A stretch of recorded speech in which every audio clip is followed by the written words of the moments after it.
బర్త్‌డేస్‌కి గానీ, special occasions కానీ సింపుల్‌గా ఇంట్లోనే మిల్కీ బార్ చాక్లెట్స్‌ని ప్రిపేర్ చేసుకుందామా? దీనికోసం ఒక మిక్సింగ్ బౌల్‌లో జల్లెని పెట్టేసుకొని ముప్పావు కప్ దాకా మిల్క్ పౌడర్, పావు కప్ దాకా షుగర్ పౌడర్‌ని వేసుకొని జల్లించేసుకోండి. ఈ చాక్లెట్స్ ప్రిపేర్ చేసుకోవడానికి చాక్లెట్ మౌల్డ్స్ మన సూపర్ మార్కెట్‌లో కానీ, అమెజాన్‌లో కానీ దొరుకుతాయండి. వీటిని మనం పర్చేస్ చేసుకోవచ్చు. చాలా రకాల్లో అవైలబుల్‌లో ఉంటాయండి.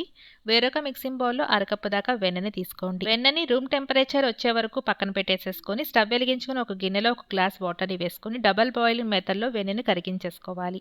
వెన్న ఈ విధంగా కరిగిపోయాక స్టవ్ అనేది ఆఫ్ చేసేసుకోండి. ఈ మిల్క్ పౌడర్‌ని కొద్ది కొద్దిగా వేసుకుంటూ కన్సిస్టెన్సీ మనకి ఈ విధంగా వచ్చేదాకా మిక్స్ చేసుకోవాలి. తర్వాత ఈ బ్యాటర్ అంతా కూడా మౌల్డ్స్‌లోకి ట్రాన్స్‌ఫర్ చేసుకొని ఫ్రిడ్జ్‌లో 2 గంటల పాటు పెట్టేసేసుకుంటే ఎంతో టేస్టీగా ఉండే మిల్కీ బార్ రెడీ అయిపోతుందండి. చాలా టేస్టీగా ఉంటుంది. పిల్లలకి అయితే చాలా బాగా నచ్చేసిద్దండి. స్పెషల్ అకేషన్స్ అప్పుడు ఈ విధంగా పిల్లలకి చేసి పెట్టారంటే చాలా ఇష్టంగా ఫీల్ అవుతారు. మీరు కూడా చూసి ట్రై చేసేయండి.